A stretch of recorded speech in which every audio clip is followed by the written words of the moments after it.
সালের 3 লাখ মা বোনের সম্ভ্রম হানি ঘটেছিল এই বাংলাদেশে, যাদের মাধ্যমে লাখ লাখ লোক মুক্তিযুদ্ধের মাধ্যমে শহীদ হয়েছিল।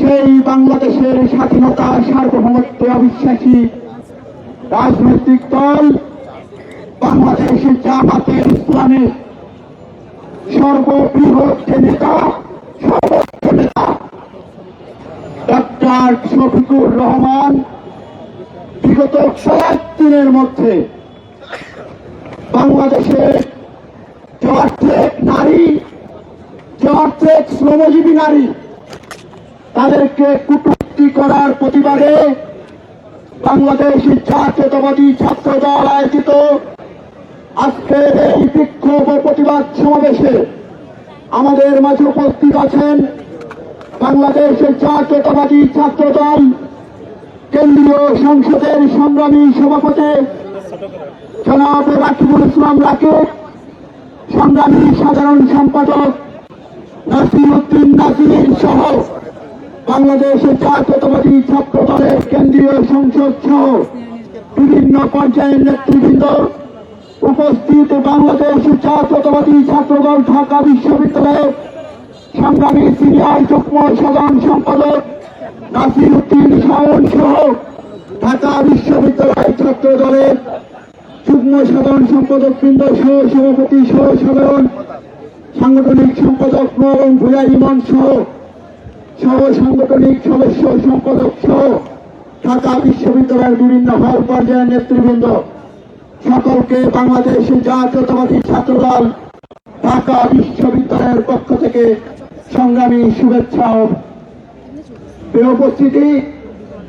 আপনারা অবগত আছেন দীর্ঘ 1.5 দশকের বেশি সময় ধরে রক্তে রঞ্জিত রাজপথ মারিয়ে যে গণতান্ত্রিক সাম্যের বাংলাদেশ প্রতিষ্ঠার স্বপ্নে 24 জুলাই আগস্টের হাজার হাজার ছাত্র জনতা বুকের তাজা রক্ত ফিরিয়ে দিয়েছিল, সেই রক্তের সাথে বেইমানি করে একটি নির্দিষ্ট রাজনৈতিক দল, এই বাংলাদেশের স্বাধীনতা সার্বভৌমত্ব প্রতি রাজনৈতিক দল 5 আগস্ট পরবর্তী সময় থেকে যে আন্দোলনের সূত্রপাত ঘটেছিল এই ঢাকা বিশ্ববিদ্যালয়ের বেগম রোকেয়া হলের নারীদের অংশগ্রহণের মধ্য দিয়ে, সুফিয়া কামাল হলের নারীদের অংশগ্রহণের মধ্য দিয়ে, ওই কুয়েত মৈত্রী হল, ফজিলাতুন্নেসা হল, মুজিব হলে নারী নেত্রীরা যখন ছাত্রলীগের হামলার প্রতিবাদে ওই শামসুন্নার হলের নারী নেত্রীরা যখন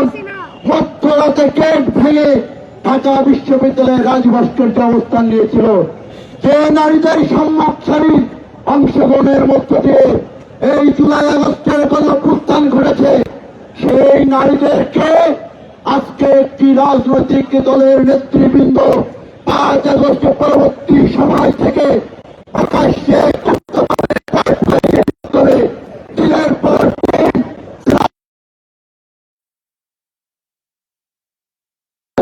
সার্বভৌমত্বে বিশ্বাসী প্রতিটি নাগরিকের জন্য লজ্জাকর।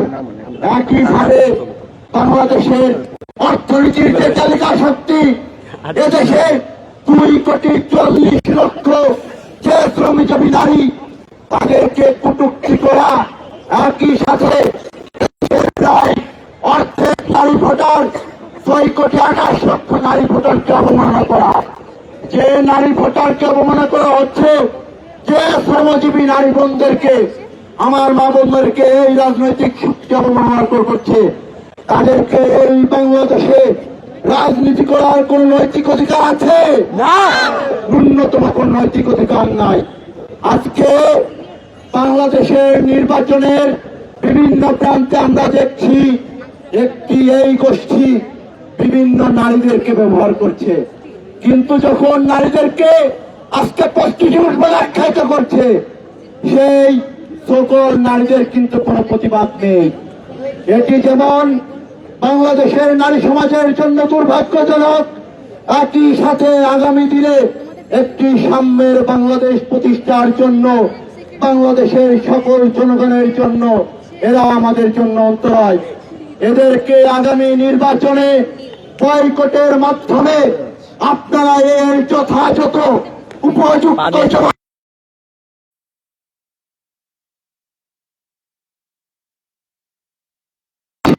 বাংলার আকাশ জমিনে 56,000 বর্গ মাইলে এদেশের ভাগ্য উন্নয়নের নেতা জনাব তারেক রহমান যখন নারীদের অধিকারের কথা বলছে, নারীদের ভাগ্য পথ ধরে যে নারীদের জন্য বেগম খালেদা জিয়া বিনা বেতনে সকল নারীদেরকে শিক্ষা প্রতিষ্ঠানে পাওয়ার সুযোগ করেছিল, আজকে জনাব তারেক রহমান যখন নারীদের ভাগ্য উন্নয়নের জন্য ফ্যামিলিকারের কথা বলেছে, ঠিক সেই সময় আমরা দেখছি একটি রাজনৈতিক দল নারীদেরকে কিভাবে ঘরে ঢুকিয়ে বন্দি করে রাখা যায় সেই ফন্দি আঁকছে। আপনারা কি তাদের ফন্দি বাস্তবায়ন হতে দিবেন? ঢাকা বিশ্ববিদ্যালয়ের প্রায় 20,000 নারী শিক্ষার্থীদেরকে আজকের ঐতিহাসিক অপরাজয় বাংলার পদদেশ থেকে আহ্বান করতে চাই। আজকে আপনারা যে বিশ্ববিদ্যালয়ে মুক্তভাবে ঘুরে বেড়াচ্ছেন, পড়াশোনা করতে এসেছেন ওই প্রত্যন্ত গ্রাম অঞ্চল থেকে, এই মুনাফেক, এই রাজাকার, এই আলবদর, এই আলসাব যদি কোনোভাবে বাংলাদেশের কোনো আসনে সংসদ নির্বাচনে জয়ী হয়, সে আসন থেকে দেখবেন নারীরা আর ঢাকা বিশ্ববিদ্যালয়ে পড়তে আসতে পারছে না। সুতরাং ঢাকা বিশ্ববিদ্যালয় সহ বাংলাদেশের প্রতিটি নারীকে আহ্বান জানাবো, প্রতিটি শিক্ষা প্রতিষ্ঠানের নারী বোনদেরকে আহ্বান জানাবো, এই ধর্ম ব্যবসায়ী, এই মুনাফেক, এই আলবটরাল শান্ত বাহিনীকে 71-এর মতো এই 26-এর নির্বাচনে আপনারা এদেরকে প্রতিহত করে বয়কটের মাধ্যমে আগামী 12 তারিখের জাতীয় নির্বাচনে এদেরকে বয়কটের মধ্য দিয়ে ভোট থেকে বিরত থেকে যথাযথ জবাব প্রদান করবেন। এবং আজকের এই সমাবেশ থেকে জামাতের আমিরকে প্রকাশ্যে ক্ষমা না চাইলে বাংলাদেশ থেকে এদেরকে বয়কট করার আহ্বান জানিয়ে আমি আমার সংক্ষিপ্ত বক্তব্য শেষ করছি। আল্লাহ হাফেজ। বাংলাদেশ জিন্দাবাদ, বাংলাদেশের জাতীয়তাবাদী ছাত্রদল জিন্দাবাদ। মহান স্বাধীনতার ঘোষক শহীদ রাষ্ট্রপতি জিয়াউর রহমান অমর হোক।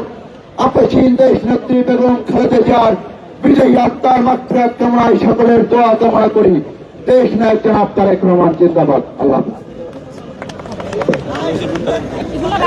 এগুলো কি করবো এখন?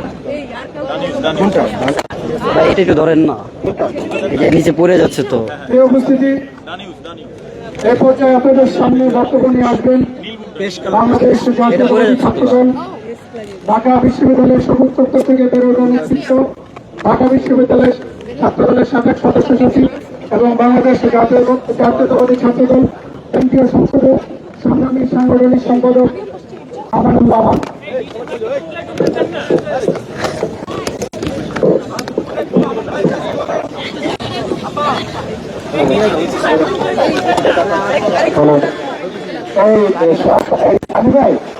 আমি তো অসুস্থ স্লোগান না একটু আমি দেখেছি স্লোগান দিলাম 52 থেকে 62, 62 থেকে 69, 71 মহান মুক্তিযুদ্ধ, 90-এর স্বৈরাচার বিরোধী আন্দোলন এবং সর্বশেষ 24-এর গণঅভ্যুত্থানের তীর্থভূমি সৃজনশীলতার সর্বোচ্চ বিপ্লবী রাজনীতির আখড়া অপরাধ বাংলার পাদদেশে দাঁড়িয়ে এই যে আন্দোলনগুলির কথা বললাম, সেই আন্দোলনের ঐতিহাসিকভাবে ধারাবাহিকভাবে যে এই দলটি বাংলাদেশের বিরোধিতা করেছে তাদের প্রতি একরাশ ঘৃণা নিয়ে বক্তব্য শুরু করছি। প্রিয় উপস্থিতি, আমরা 5ই আগস্টে খুনি হাসিনার বিদায়ের পরে আমরা একটি দলকে দেখলাম যে রাজনৈতিকভাবে ব্যর্থ হয়ে রাজনৈতিকভাবে ব্যর্থ হয়ে তারা যখন জনসংখ্যার আনুপাতিক ব্যর্থ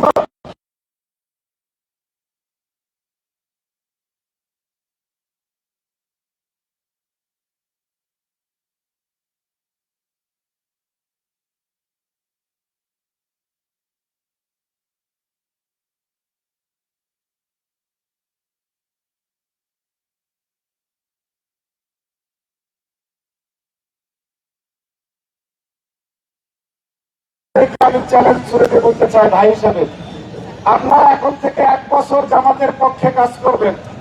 একদিন বিরুদ্ধে করার পরে যদি গালি না খাইছেন রাজনীতি ছেড়ে দেব। কথা বলবো না, গালি খাইতে হবে। আমাদের মা বন্ধুদের করা, ক্যারেক্টার অ্যাসাসিনেট করা, এগুলি করে ছাত্র দলের পক্ষে, বিএনপির পক্ষে যাতে আমাদের মা বোনরা নামতে না পারে, ধারাবাহিকভাবে তাদের প্রতিষ্ঠা অব্যাহত ছিল।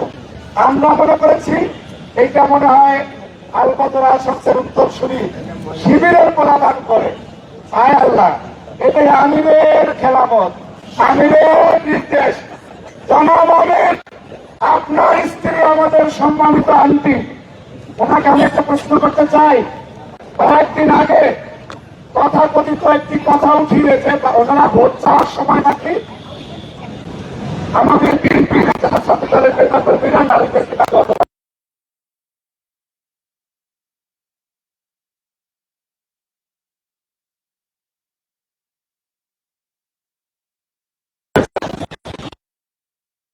করার পরে আপনার স্বামী আপনার যে নামে ডাকলো, এরপর আপনি সংসার করবেন কিনা সেটা আমরা জানতে চাই।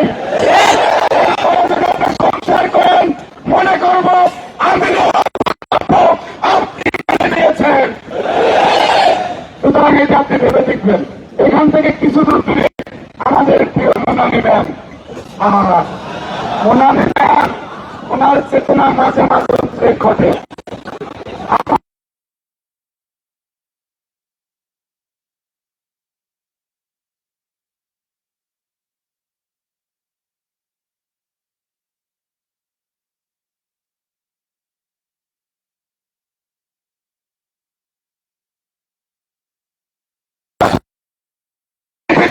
শিক্ষার্থীরা বাংলাদেশের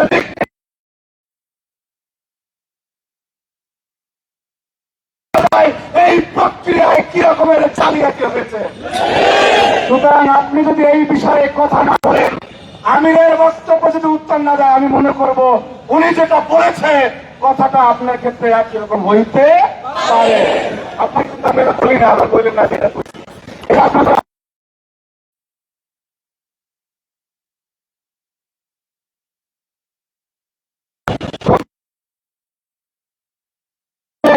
যেই বাংলাদেশের 30 বছরের প্রধানমন্ত্রী ছিল নারী, এই বাংলাদেশ জন্ম দিয়েছে বেগম খালেদা জিয়াকে। যেই বাংলাদেশে বেগম খালেদা জিয়া প্রধানমন্ত্রী ছিলেন, সেইখানে নাকি এই ভণ্ড শ্রমিক নারীদের নাকি কল্পনা করতে পারে না। কয়েক বছর পিছনে যাই, আপনি যাদেরকে নিয়ে গর্ব করেন, মতিউর রহমান নিজামী, আলী হাসান হুসাইন, আল্লামা দেলোয়ার হোসেন সাইদি, তারা বেগম খালেদা জিয়ার নেতৃত্ব মেনে রাজনীতি করে নাই, করে নাই? মন্ত্রিসভা সবাই ছিল না, ছিল। এত বৈপরীত্য কেন? আশ্চর্য। আমি মাঝে মধ্যে কনফিউজ হয়ে যাই, একটা লোক, একটা দল এত ভণ্ড হয় কেন? আরে ভাই, ভোটারের মতো একটা লিমিট থাকে ভাই। নির্বাচন নিয়ে সকালে এক কথা, বিকালে এক কথা। একটা ভিডিও ক্লিপ সামনে আসছে, দেখি বলে যে আমরা মানুষকে আক্রমণ, তীব্র আক্রমণ করে কথা বলি না। আবার আরেকটা এটাই কইতেছে যে আপনার কি বলে দেবো, অস্তিত্ব থাকবে না। মানে যখন যারা তারা আগামী প্রধানমন্ত্রী বানাইতে চান, আপনাদের মানসিক সমস্যা, এই লোকটা সর্বোচ্চ ধর্ম প্রতিপক্ষ হইতে পারে। এটা যদি বাংলাদেশে দেউলিয়া হয়ে যায়, সর্বোচ্চ ভাই। আমার তো সহজের দ্বারা এটা বিভিন্ন সমস্যা নেই, সমস্যা নেই, সর্বোচ্চ এইটা যা বললাম।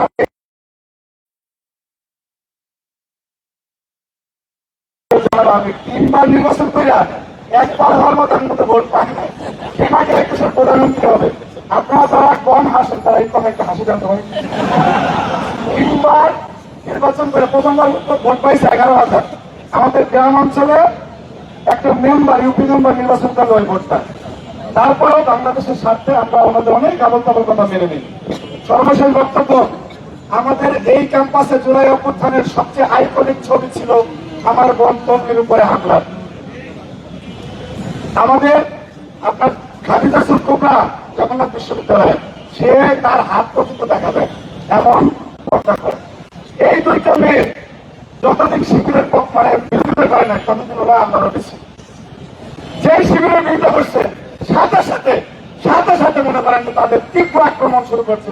কদর্য, কত নষ্ট ভাষায় এদের প্রতি ঘৃণা, ঘৃণা, ঘৃণা। রাকিব ভাই বক্তব্য শেষ করতেছি। এইখানে একজনে ইংরেজের বিপি ডাকছো ভাই, ছাত্রলীগ করতে তো সব ছাত্রলীগের নেতাকে আপনার নাম মনে রাখবে। আমরা এখানে যারা বক্তব্য ছাত্রলীগের এই যে হলের কেন্দ্রে যারা ছাত্রলীগের নিয়ে আমরা তো নাম জানতাম না। পরবর্তীতে ছাত্রলীগ যদি বেঁচে থাকতো বা 5 আগস্ট না করতো, সাদিক খান ছাত্রলীগের ভালো কেন্দ্রের ছিল, সেন্ট্রাল নেতা বুদ্ধি আছে তো চালাচ্ছে। এখন সে তাদের একমাত্র ন্যারেটিভ ছিল কি, তারা আপনার মেজর ভিত্তি করে না। ঢাকা বিশ্ববিদ্যালয়ে যারা আছেন এটা শুনতেছেন, মেজর ভিত্তি করে না। একটা মানুষ কত বড় বাটপার হতে পারে।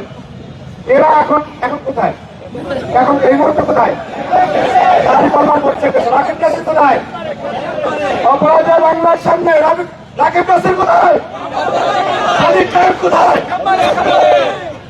মেজর কারা করে? মেজর কারা করে? ঢাকা বিশ্ববিদ্যালয়ের শিক্ষার্থীরা আপনাদের সাথে স্পষ্টভাবে প্রতারণা করে এরা আজকে খ্যাপ মেরে মেরে ঘুরতেছে। সুতরাং এরা যারা আমাদের কথা বলে আপনাদের এদেরকে আপনারা বয়কট করবেন। সর্বশেষ বক্তব্য, এই দেশে 40 থেকে 50 লাখ আমাদের মা বোন গার্মেন্টসে চাকরি করে, কর্মজীবী, তাদেরকে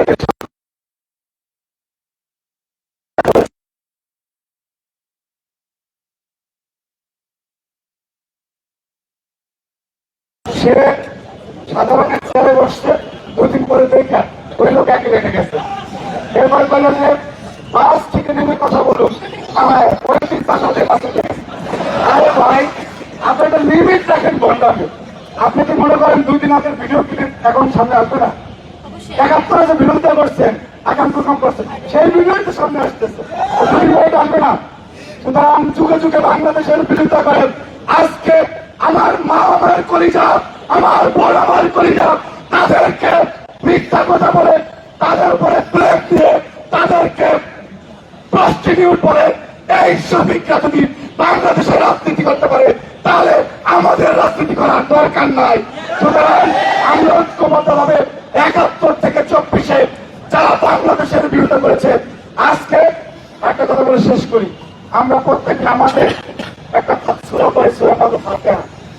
সুরা এখানে একটা আয়াত আছে, ইয়াকা না'বুদু ওয়া ইয়াকা নাস্তাঈন, অর্থাৎ শুধুমাত্র তোমার ইবাদত করি এবং কেবল তোমারই সাহায্য প্রার্থনা করি। এটা বান্দা আল্লাহর কাছে কয়। আমাদের আমি কাদের সাহায্য চাই? আমেরিকার কাছে।